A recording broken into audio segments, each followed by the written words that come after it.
Sesaat lagi segera kami hadirkan Smart Market Insight bersama Inspirator Investasi Indonesia, Ryan Filbert. Smart Market Insight, Learning, Sharing, and Getting Success. Selamat datang Business and Inspiration. Selamat malam, Spacers. Apa kabar Anda di hari ini? Semoga dalam keadaan baik-baik saja, walaupun kayaknya banyak sekali permasalahan yang membuat kita agak berpikir ya tentang keuangan, tentang keluarga, dan juga nasib pekerjaan kita. Ya, kasus per kasus sudah kita ketahui dari mulai PHK massal, kemudian juga kasus-kasus yang lainnya, hingga yang terbaru ini kasus yang berhubungan dengan pinjaman online. Karena kenapa? KPPU menyelidiki dugaan kartel suku bunga pinjol yang melibatkan pengaturan bersama tingkat bunga pinjaman dan biaya lainnya di antara para pelaku usaha pinjol yang diduga melanggar undang-undang larangan praktek monopoli. Nah, hari ini di program Smart Market Insight kita akan bahas dengan judul Pinjol dan Kartel Suku Bunga bersama dengan Mas Ryan Filbert. Selamat malam Mas Ryan. Ya, selamat malam Mas Dari, selamat malam pada seluruh Mas dimanapun Anda berada. Ini moodnya kayaknya based on tema nih ya. Udah lama nggak ketemu nih. Iya, iya. Ini kayaknya moodnya based on Enggak tema dong, nih. kita kan harus Mas Ryan nih. ngikutin. Kalau Mas Dari kan ada.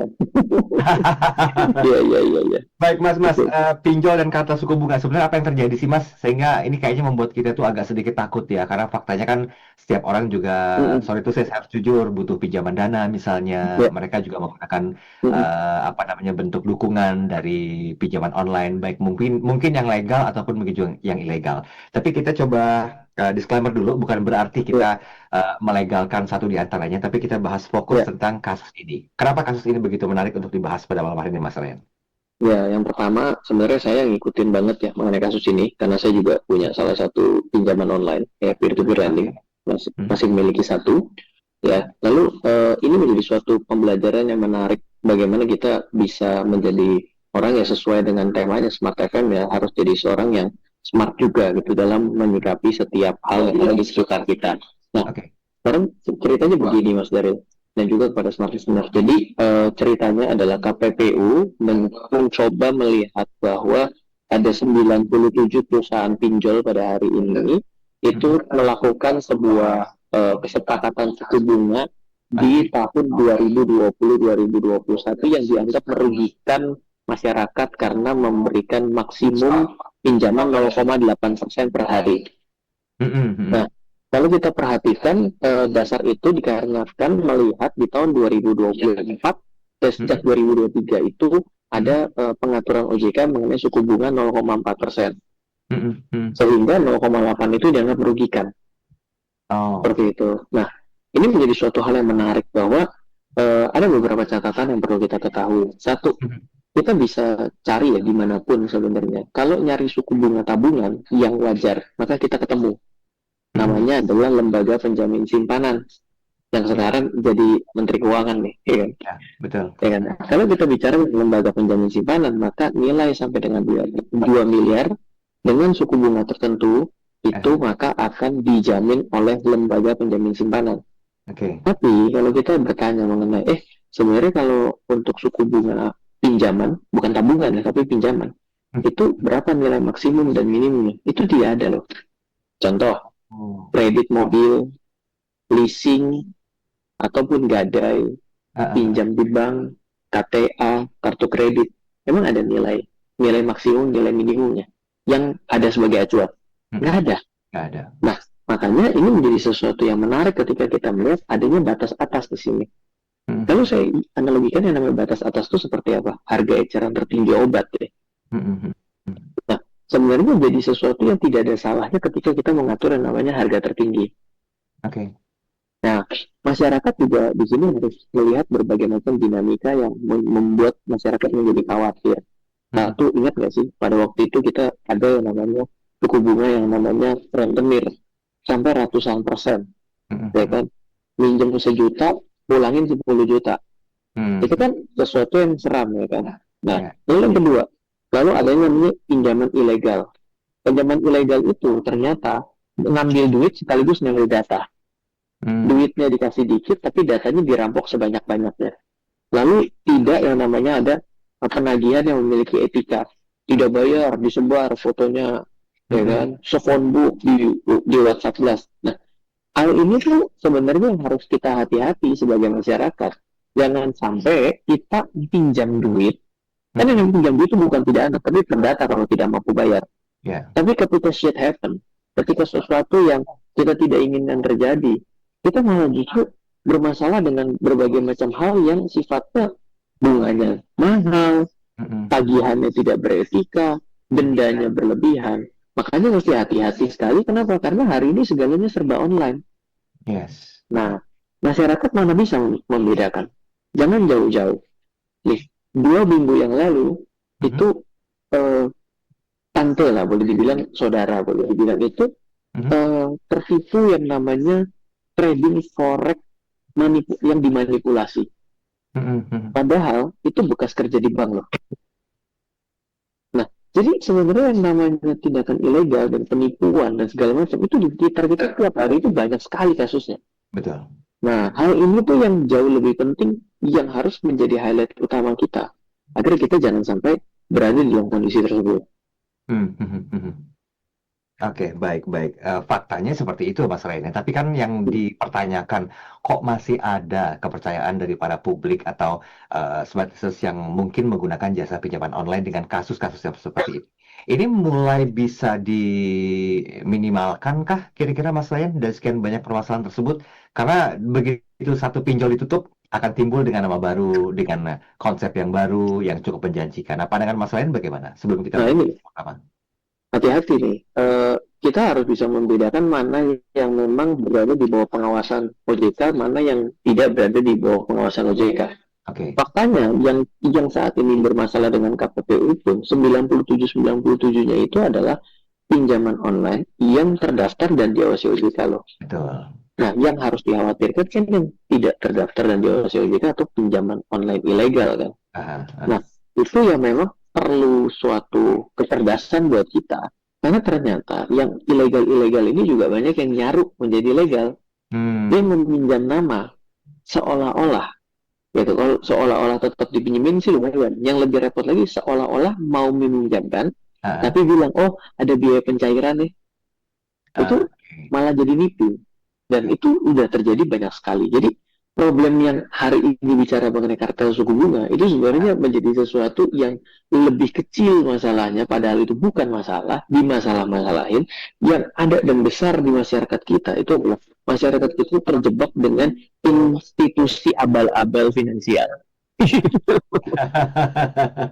Oke, baik. Ini biar tidak melebar kemana-mana, kita akan fokus ke tema kita ya Mas Lain ya, tentang pinjol dan kartel suku bunga. Nah, mungkin sudah tidak asing lagi ada informasi ini bahwa ada 97 pinjol dengan KPPU, bahkan dugaan kartel dan suku bunga ini menjadi acuan atau dugaan utamanya. Nah, konon kabarnya pula tindakan ini melanggar undang-undang. Nanti kita bahas lebih jauh tentang skema dari pinjol dan kartel suku bunga ini, bagaimana kok bisa detail terjadi. Nanti kita minta tanggapannya, termasuk apa sih yang mesti kita lakukan sebagai sebuah bentuk kewaspadaan agar tidak ada keluarga atau anggota keluarga kita yang terkena dengan masalah-masalah ini secara langsung atau tidak langsung. Mas Ryan, kita break sebentar ya. Nanti kita sambung lagi di sesi berikutnya. Tetap bersama kami. Tetaplah bersama kami dalam Smart Market Insight, Learning, Sharing, and Getting Success.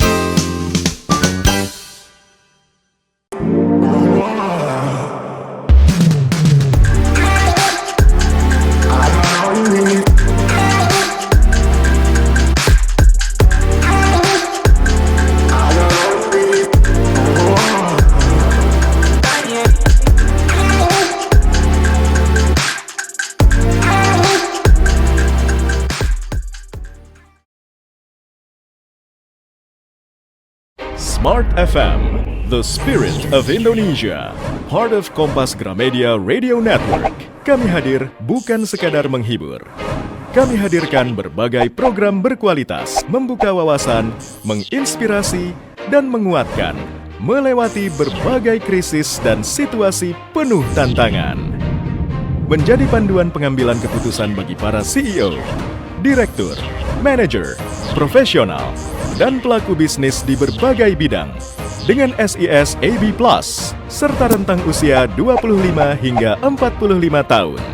Agar bisnis dan karir yang dibangun berkembang serta melaju seiring perkembangan zaman, dijalankan sepenuh hati, penuh kecintaan, tanpa kehilangan jati diri, selalu memiliki pandangan terbuka dan luas, menjangkau Anda melalui berbagai platform digital dan media sosial, streaming, podcast, YouTube, Instagram, Facebook, dan Twitter.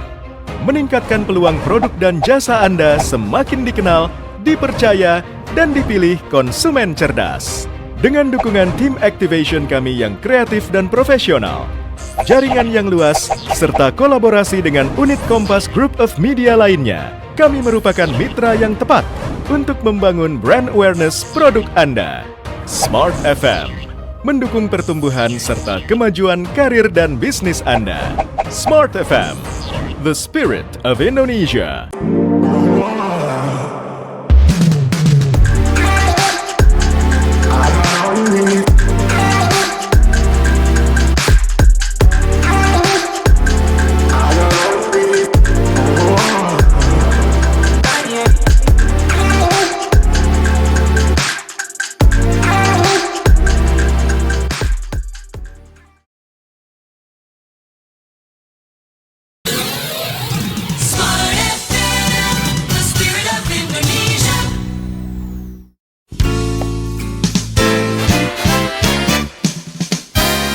Kembali Anda ikuti Smart Market Insight bersama Ryan Filbert, inspirator investasi Indonesia.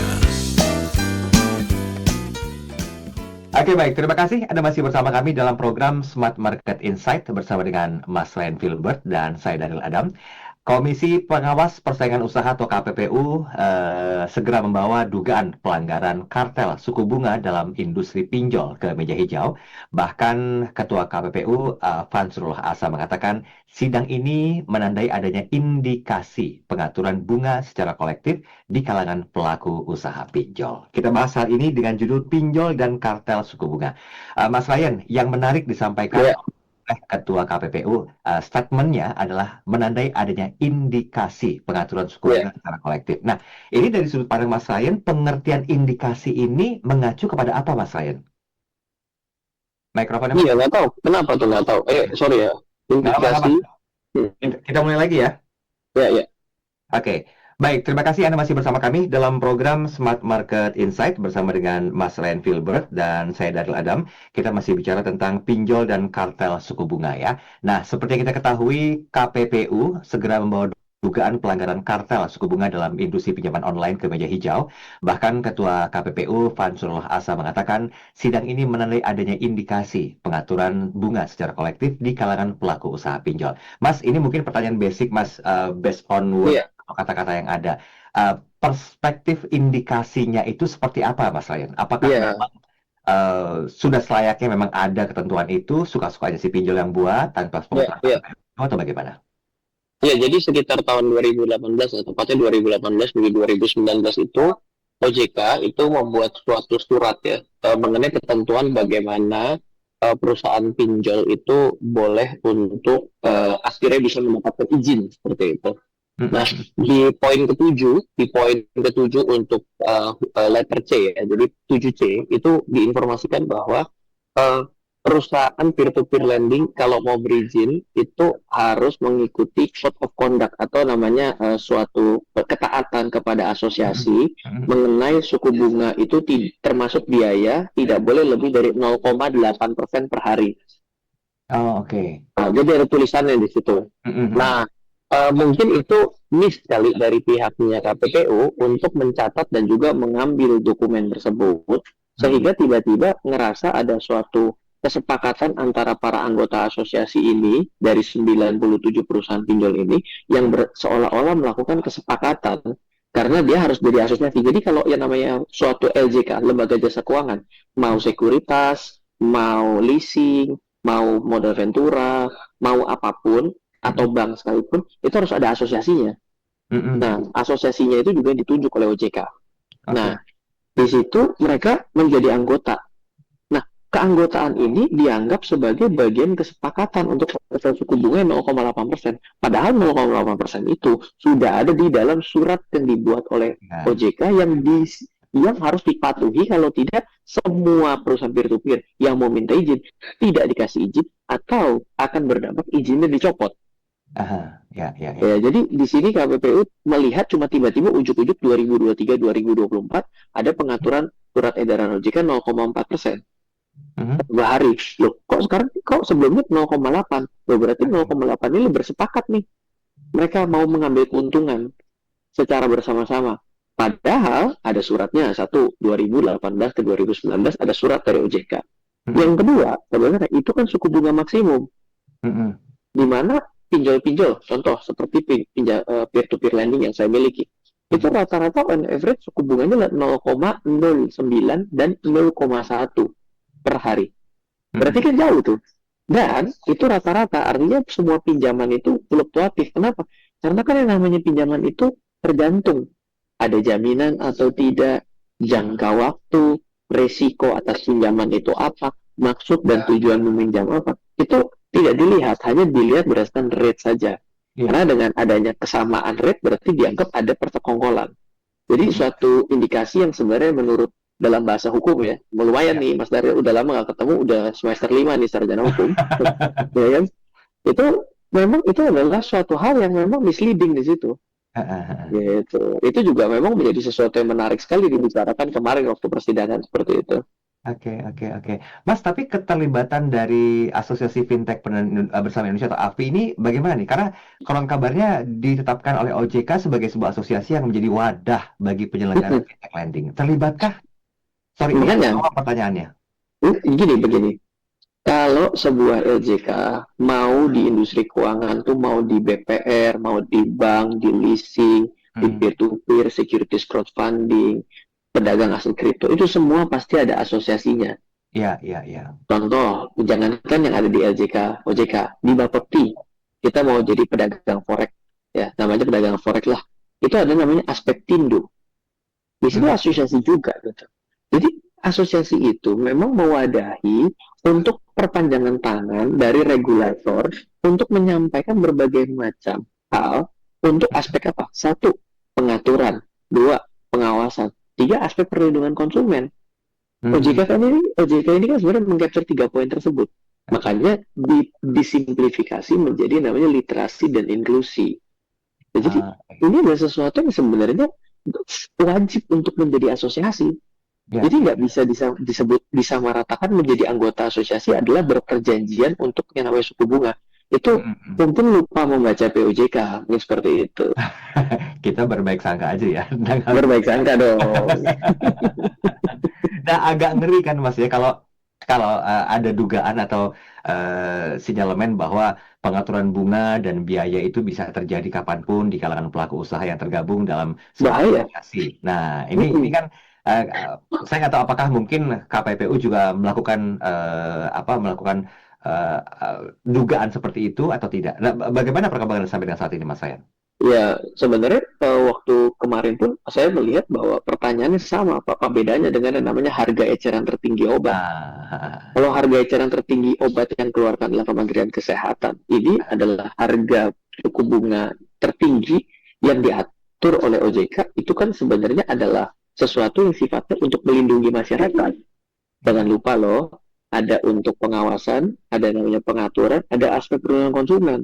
Nah, bilalah ini tujuan dasarnya adalah untuk melindungi kepentingan konsumen agar bisa membedakan mana pinjol ilegal dan legal, ini malah jadi senjata bumerang kembali bahwa aturan ini justru malah merugikan si lembaga jasa keuangan di peer-to-peer ini. Ini kan jadi sesuatu yang salah dalam pemanfaatan pisaunya gitu. Ini pisau yang bagus buat motong malah dipakai untuk membunuh orang ibaratnya. Itu kan jadi sesuatu yang keliru dalam sudut pandang loh ya. Ini bukan sudut pandang si peer-to-peer, tapi sudut pandang KPPU di sini. Seperti itu. Baik. Kenapa tiba-tiba saya seperti seorang yang defend ya? Mungkin karena saya pemegang saham. Untung saya pertanyaannya basic ya. Jadi nggak terkesan seperti itu. Oke, Mas Ryan, saya sih bilangnya ini sebagai apa ya, entah itu tepat nggak saya menggunakan kata ini, tuduhan gitu loh. Jadi begini, tuduhan itu ternyata juga tidak tepat. Pasalnya pengaturan batas maksimum suku bunga oleh AFP ini kan ditujukan untuk perlindungan konsumen dari praktek apa predatory lending lah bahasa Betul, yang betul. dilakukan oleh pinjaman online ilegal. Nah, Mm-mm. apa yang semestinya dilakukan sama AFP untuk bisa mengklarifikasi hal ini, Mas Wayan? Sebenarnya beberapa kali kalau kita lihat AFPI sudah mengklarifikasi bahwa itu adalah hasil koordinasi dengan OJK. Bahkan untuk direktur yang bertugas pada saat itu pun itu juga sudah menjawab bahwa itu namanya Pak Hendrikus Pasagi. Beliau juga orang yang saya juga tahu, kenal gitu ya. Itu juga sudah berbicara bahwa pada saat itu karena maraknya pinjol ilegal, sulit sekali untuk di masyarakat itu yang awam membedakan mana yang legal dan ilegal. Maka dibuat suatu checklist lah. Satu, kalau untuk pinjol legal itu pasti tertulis, terdaftar dan diawasi OJK. Yang kedua, yaitu adalah ada suku bunga yang disepakati untuk tertingginya. Bukan disepakati semuanya harus dengan nominal yang sama. Tertingginya. Boleh sampai, lebih nggak boleh. Nah, lalu ketiga, bagaimana cara boleh mengakses data. Tidak boleh sembarangan loh. Misalnya Mas Daryl mau pinjam gitu ya. Tiba-tiba diambil seluruh phonebook dan gambar di galeri, itu tidak boleh. Nah, lalu yang keempat adalah bagaimana melakukan penagihan. Nah, itu diatur gitu. Jadi memang sebenarnya tujuan dasarnya justru secara mudah men-screening mana yang legal dan ilegal. Justru di kontekstual yang saat ini malah jadi salah. Ini dianggap sebagai suatu unsur kesepakatan yang merugikan masyarakat gitu. Oke. Tanpa menuding siapa yang benar dan juga siapa yang salah ya. Coba Menjadi sesuatu yang menarik, nggak apa-apa. Ya. Ini bagus menjadi. Saya sebagai orang pribadi juga, saya juga sebagai konsumen, saya juga sebagai nasabah, saya melihat ini adalah suatu pendewasaan yang bagus. Bagaimana OJK bisa menyikapi, bagaimana asosiasi bisa benar, bagaimana juga perusahaan-perusahaan ini ya yang menjadi lembaga jasa keuangan itu juga proper secara pelaporan. Kenapa? Kalau mereka benar kan mereka bisa menunjukkan bahwa mereka tidak salah. Ini menjadi sesuatu hal yang bagus buat kita. Iya, baik. Duduk sebagai konsumen ya, jangan duduk sebagai dirut nih. Nah, itu dia. Jadi coba pakai sepatunya konsumen ya, jangan coba pakai sepatunya dirut ya, karena yang dipikirkan hanya mungkin profit dan juga cuan. Baik, Mas, kita break sebentar ya. Nanti kita sambung lagi di sesi berikutnya, sesi ketiga, masih membahas tentang pinjol dan kartel suku bunga. Buat Anda yang ingin bergabung, silakan di 0812 11 12 959 dan live audio visual kami tayangkan hanya di kanal YouTube Smart FM. Tetap bersama kami. Tetaplah bersama kami dalam Smart Market Insight, Learning, Sharing, and Getting Success.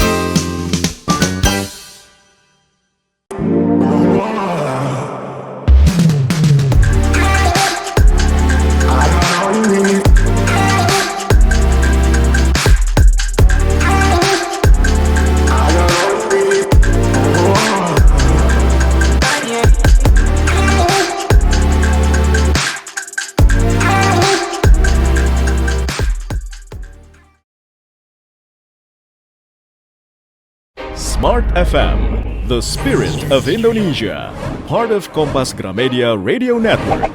Kami hadir bukan sekadar menghibur.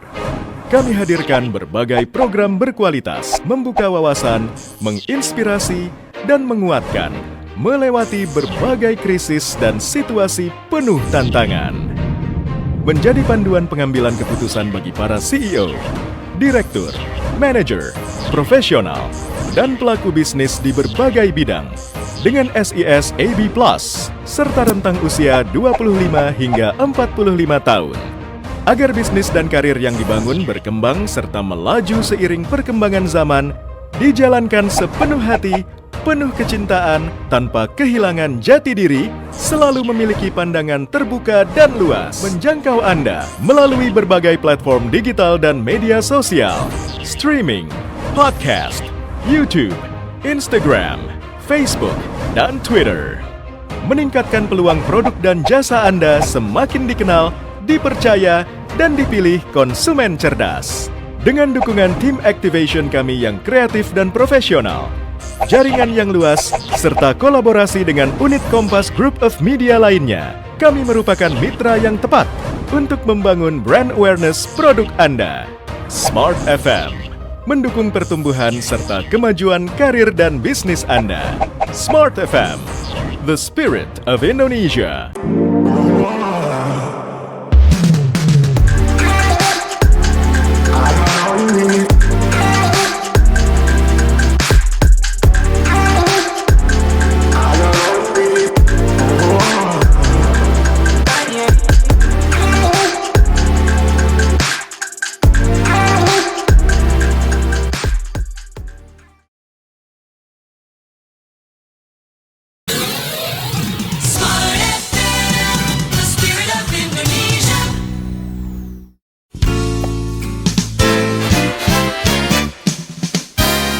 Kembali Anda ikuti Smart Market Insight bersama Ryan Filbert, inspirator investasi Indonesia. Baik, terima kasih Anda masih bersama kami dalam program Smart Market Insight bersama dengan Mas Ryan Filbert, pinjol dan kartel suku bunga. Itu judul bahasan kita pada kesempatan malam hari ini. Nah, mungkin bagi Anda yang baru bergabung, juga nggak asing bahwa ternyata ada 97 pinjol yang disidangkan oleh KPPU dan ternyata ini menjadi sebuah momok tersendiri. Ada bentuk ketakutan-ketakutan yang mungkin dirasakan oleh para konsumen terhadap dana yang dipinjam oleh P2P lending atau mungkin juga pinjaman online tersebut. Mas Ryan, sampai dengan saat ini perkembangan kasusnya seperti apa? Masih berjalan sampai dengan minggu ini. Itu adalah pengecekan berkas dari masing-masing para terlapor dari 97 ini boleh saling cross check lah ya mengenai apa saja yang mereka nota pembelaan lah terhadap proses dianggap sebagai kartel ini. Itu berjalan kalau tidak salah sampai hari Kamis besok. Senin kemarin tim saya juga sudah ke sana gitu dan kita juga saling ngecek dan menjadi sesuatu yang menarik bahwa juga menjadi literasi bagi masyarakat bahwa sebenarnya walaupun izinnya sama-sama peer-to-peer lending, ternyata yang bergerak di konsumtif, ada yang bergerak di produktif, ada yang juga konsumtif syariah, ada juga yang produktif syariah. Ini kan suatu baju yang berbeda-beda. Yang namanya konsumtif berarti dia mungkin pinjamannya untuk pinjaman konsumtif. Kalau produktif biasanya pinjaman modal kerja, pembiayaan dana talangan. Nah itu kan menjadi sesuatu yang berbeda dan nggak mungkin risikonya sama dan akan berakhir dengan apa? Nggak mungkin bunganya sama. Seperti itu. Baik. Mas, saya sedikit mengutip statementnya Ketua Umum AFPI, Encik S. Jafar ya. Beliau mengatakan begini, bahwa bukti pengaturan harga yang ditunjukkan oleh KPPU yaitu berupa pedoman perilaku AFPI bukan untuk membatasi harga. Nah, ini faktanya bagaimana, Mas? Apakah memang ini sifatnya tuduhan semata untuk mencari kesalahan atau ada indikasi lain atau based on realita, Mas Ryan? Mungkin saya anggap bukan mencari kesalahan kali, tapi adalah menjadi sesuatu yang memang kita perlu sama-sama pelajari dengan baik sehingga pemanfaatannya itu tepat pada porsinya. Yang namanya code of conduct, yang namanya kan suatu harus hal-hal yang harus dipatuhi. Contohnya di dalam itu bukan mengatur suku bunga aja, direktur harus S1 ya kan, harus juga bisa membuktikan pemegang saham setoran modal, sumbernya dari mana, lalu juga harus ada namanya audit keamanan informasi, sertifikat ISO 20001, PKS pusat data harus ada di dalam negeri. Itu kan semua adalah hal yang bagus. Kenapa ada setoran modal? Ya jelas dong, masa bikin usaha nggak pakai modal? Ya. Direktur harus memiliki pengalaman dan S1, ya bener dong, masa mau diatur sama anak SD? Ya, betul. Ya kan? Lalu untuk adanya audit keamanan informasi, bagus dong keamanan informasi. Namanya perusahaan teknologi, masa keamanan informasinya jelek? Harus ada sertifikat ISO 20001, artinya harus diperbarui setiap tahun. Harus ada audit laporan keuangan, menampilkan laporan keuangan, menampilkan disclaimer. Apakah ini semua adalah hal yang buruk? Nggak ketemu hal buruknya apa? Yang bicara mengenai suku bunga, ini kan juga bagus agar tidak berlebihan. Karena kalau diterapkan dengan bunga 100% per hari, emang salah? Nggak ada yang salah selama yang mau beli-beli. Iya, tapi kan itu bukan menjadi sesuatu yang baik. Ya kan, bagi orang awam akan dirugikan. Gitu loh. Nah, jadi poinnya adalah code of conduct itu sebenarnya baik adanya. Tapi ini dijadikan bagian dari code of conduct itu adalah bagian yang dianggap kesepakatan jahat. Jadi salah dong. Gitu. Jadi memang mesti dilihat dulu dasarnya. Kalau gitu bubarin aja semua asosiasi. Ya boleh dong. Kenapa? Kalau bubarin semua asosiasi, berarti POJK-nya semua diubah di industri jasa Betul. keuangan. Revisi ulang ya. Gitu. Oke, baik. Kita ke WhatsApp dulu Mas Ryan. Ini sudah ada Pak Lutfi di Jakarta. Malam Mas Ryan dan juga Mas Daril. Mas, saya mau nanya simpel saja. Apa dampak positif dan negatif dari isu ini, Mas? Ya, dampak positif menurut saya kita melihat bagaimana peer-to-peer lending ini bersikap transparan. Itu Mm-mm. bagus. Lalu bagaimana fungsi dan peran serta asosiasi ini dapat bisa berfungsi dengan baik, menjadi perpanjangan tangan dari regulator. Dan juga bukan hanya bicara mendapatkan iuran bulanan anggota asosiasi doang, harus Mm-mm. bekerja. Lalu juga OJK di sini harus turun tangan. Kenapa? OJK itu harus melindungi semua, termasuk lembaga jasa keuangan dan juga masyarakat, Mhm. merangkul semua pihak. Kan namanya wasit pertandingan Iya. sepak bola. Ingat gak? Saya sering bilang, kalau ada bilang OJK itu tidak suka dengan ada OJK, berarti tidak suka adanya wasit. Berarti kalau satu pertandingan gak ada wasitnya, apakah berjalan lebih bagus dan lebih benar? Nggak bakal. Jawabannya enggak. Jadi ini menjadi sesuatu pertontonan yang menarik dan baik bagi masyarakat melihat mana peer-to-peer lending yang benar, Mhm. apakah benar bahwa semua itu sudah berjalan dengan baik, ya mari kita tonton dengan baik. Ini adalah positif. Ya negatifnya dia akan menjadi buang waktu dan tenaga, dan ada saja yang salah paham bahwa dengan adanya kejadian seperti ini, kalau gitu adalah kesempatan saya untuk tidak bayar pinjaman dan ngawur. Mhm. Iya, iya, iya, iya. Ini satu lagi pertanyaan dari Pak Lutfi tadi menyambung pertanyaan yang pertama tadi. Apa yang perlu dilakukan oleh para konsumen dari pinjaman online tersebut dalam kurung yang legal menyikapi kasus ini, Mas Ryan? Akankah timbul sebuah ketakutan? Iya, pasti jadi takut dari industri ini untuk bertumbuh gitu Mhm. loh. Jadi padahal ketika terjadi tech winter, terjadi fraud ini dan itu, ya berbagai macam fenomena-fenomena keuangan yang lagi nggak baik, justru harusnya jangan sampai terjadi hal seperti ini, harusnya bisa diselesaikan lebih awal lagi. Oke, baik, baik. Pembelajaran apa Mas yang bisa diambil dari permasalahan ini? Karena mengingat kepercayaan publik ini balik lagi ke statement saya di awal pertama ya, masih banyak yang butuh tentang dana, baik itu dengan pinjaman online yang legal, bahkan mungkin juga yang ilegal. So, step by step seperti apa yang mungkin konsumen perlu lakukan sebelum mereka memutuskan untuk pergi ke sebuah pinjaman online? Karena Mas saya juga tadi mengatakan ada Ya, juga yang ilegal dan berkedok legal, sorry, ada juga yang ilegal dan berkedok legal gitu.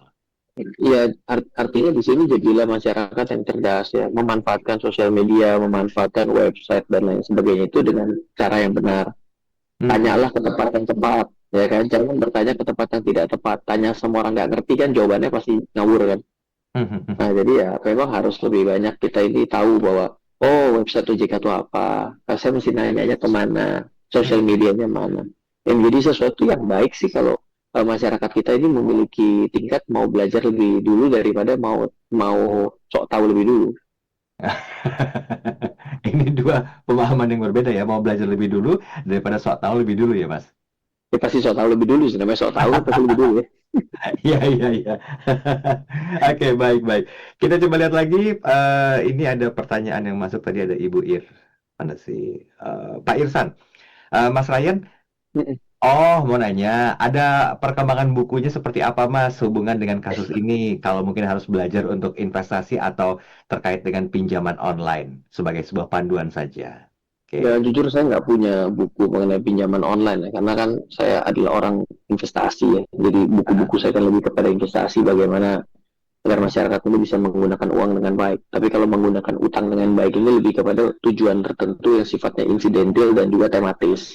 Jadi lebih lebih jauh kungfunya lah terkait pengaturan keuangan. Tapi akan lebih baik belajar financial planning terlebih dahulu, Oke. belajar bagaimana caranya bekerja dengan baik agar bisa memiliki passive income. Nah itu mungkin kalau buku passive income strategy cukup bagus untuk bisa dibaca. Kebetulan 2 tahun terakhir ini saya lagi nggak nulis buku, lagi tidak nulis buku dan sudah tidak mengajar.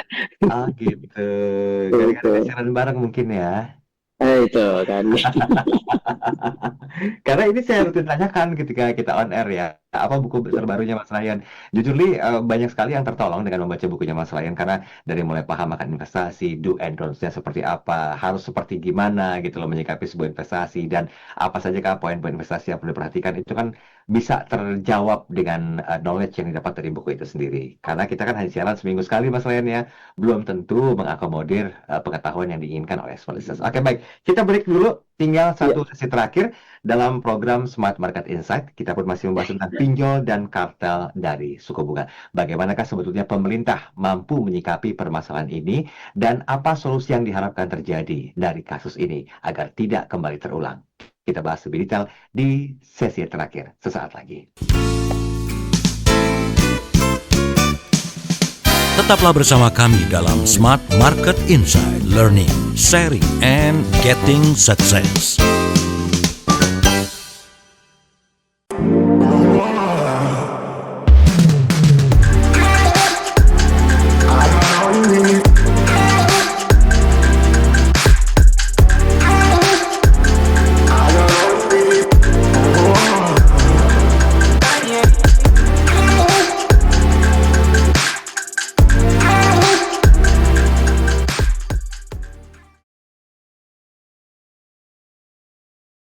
Smart FM, the spirit of Indonesia, part of Kompas Gramedia Radio Network. Kami hadir bukan sekadar menghibur. Kami hadirkan berbagai program berkualitas, membuka wawasan, menginspirasi, dan menguatkan, melewati berbagai krisis dan situasi penuh tantangan. Menjadi panduan pengambilan keputusan bagi para CEO, direktur, manajer, profesional, dan pelaku bisnis di berbagai bidang dengan SIS AB+, serta rentang usia 25 hingga 45 tahun. Agar bisnis dan karir yang dibangun berkembang serta melaju seiring perkembangan zaman, dijalankan sepenuh hati, penuh kecintaan, tanpa kehilangan jati diri, selalu memiliki pandangan terbuka dan luas, menjangkau Anda melalui berbagai platform digital dan media sosial, streaming, podcast, YouTube, Instagram, Facebook, dan Twitter. Meningkatkan peluang produk dan jasa Anda semakin dikenal, dipercaya, dan dipilih konsumen cerdas. Dengan dukungan tim activation kami yang kreatif dan profesional, jaringan yang luas, serta kolaborasi dengan unit Kompas Group of Media lainnya, kami merupakan mitra yang tepat untuk membangun brand awareness produk Anda. Smart FM mendukung pertumbuhan serta kemajuan karir dan bisnis Anda. Smart FM, the spirit of Indonesia.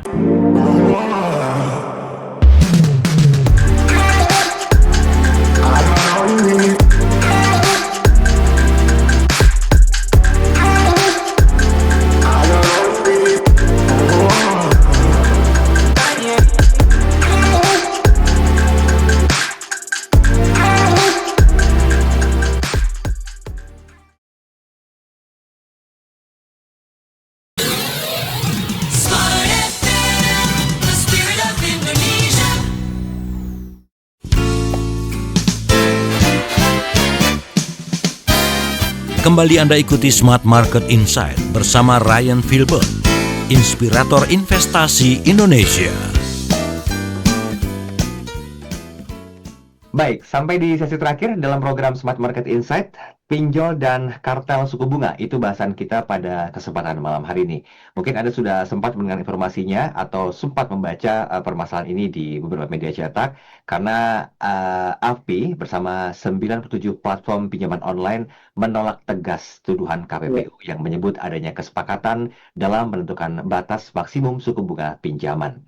Pernyataan ini disampaikan perwakilan AFPI dalam pernyataan resminya di sidang tanggapan yang diadakan oleh KPPU. Nah, sementara itu, mungkin KPPU telah menetapkan 97 perusahaan penyelenggara layanan pinjaman online. Dari sebelumnya, katanya 89 perusahaan ya, Mas ya? Sebagai terlapor kasus dugaan permainan suku bunga pinjaman online ini. Mas, kita coba sedikit analisis keadaan ini. Seperti apa pemerintah mampu bersikap terhadap permasalahan ini? Apakah memang ada indikasi untuk penutupan semua pinjol atau hal lainnya di balik masalah ini, Mas? Ya, kembali lagi sebenarnya dasarnya fintech, financial teknologi, adanya pinjam meminjam berbasis teknologi ini harus dikembalikan lagi kepada masyarakat. Betul nggak memang memiliki manfaat selama ini? Nah, banyak juga sebenarnya terbantu kok dengan adanya pinjaman online. Kenapa? Karena mengubah yang namanya unbankable itu kan memang sesuatu yang sulit, karena kita ini kan 285 juta penduduk ya, di Indonesia, dan tingkat literasi kita 50%. Itu baru perbankan. Nah, kalau tingkat inklusi bisa lebih tinggi, literasi lebih kecil daripada inklusi. Inklusi mungkin mencapai 50%. Itu menjadi sesuatu yang menjadi PR bagaimana masyarakat kita ini makin hari bisa makin terliterasi dan inklusi secara keuangan, secara umum gitu ya. Jadi ya sebenarnya kalau apakah ini menjadi suatu manfaat?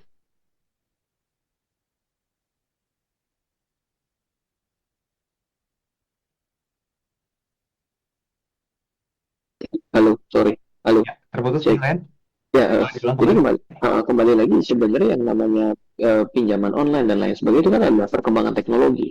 Ya. Nah, kalau perkembangan teknologi ini mau kita hindari, ya nanti dari luar Indonesia masuk akhirnya lebih tidak terkontrol.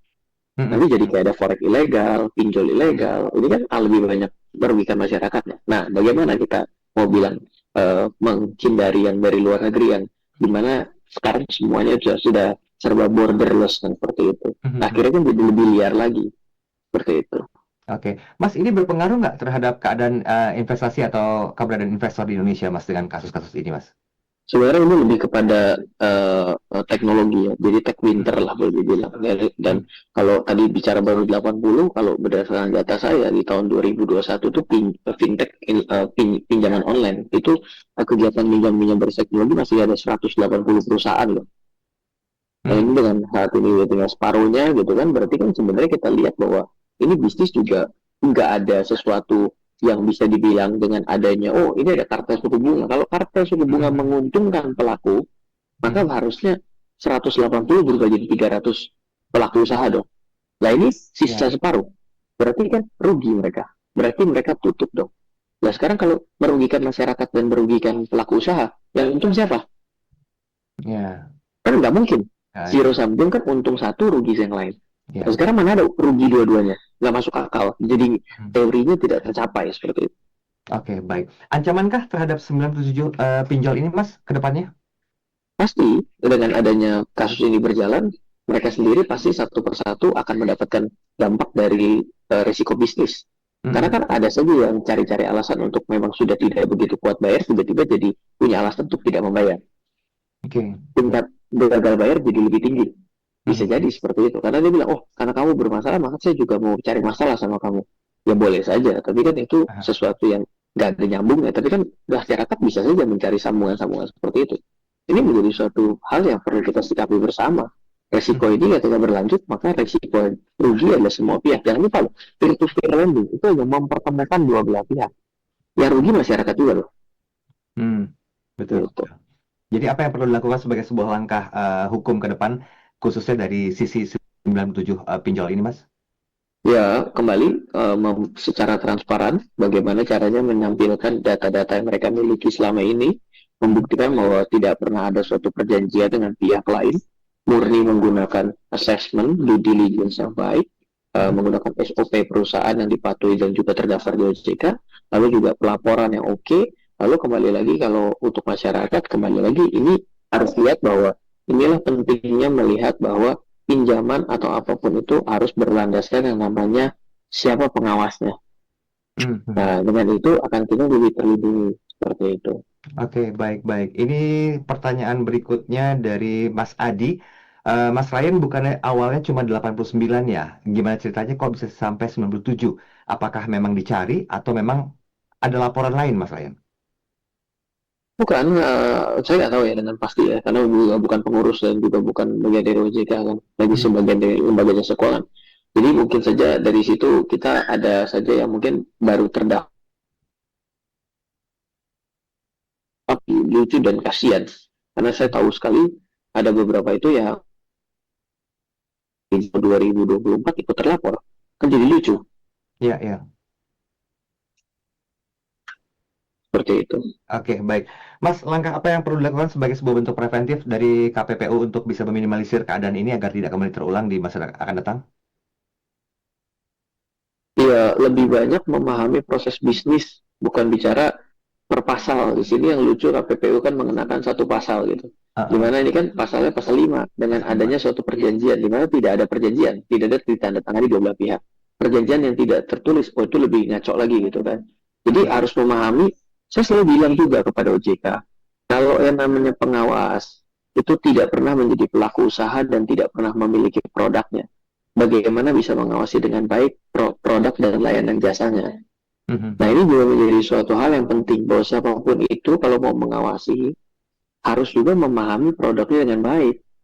Itu banyak yang datangnya bukan dari praktisi, tapi datangnya dari akademisi, teoritis saja, ya kan, mungkin juga nggak pernah mengalami itu, tapi ikut mau menentukan. Ya bagaimana penentuannya akan presisi, orang sebenarnya nggak tahu apa yang ditentukan, orang bukan bagaimana best practice berjalannya hal tersebut. Gitu. Oke, baik. Mas, di 2 menit terakhir, Mas, boleh kita ambil satu konklusi tentang pinjol dan kartel suku bunga ini, apa dan bagaimana? Silakan, Mas Ryan.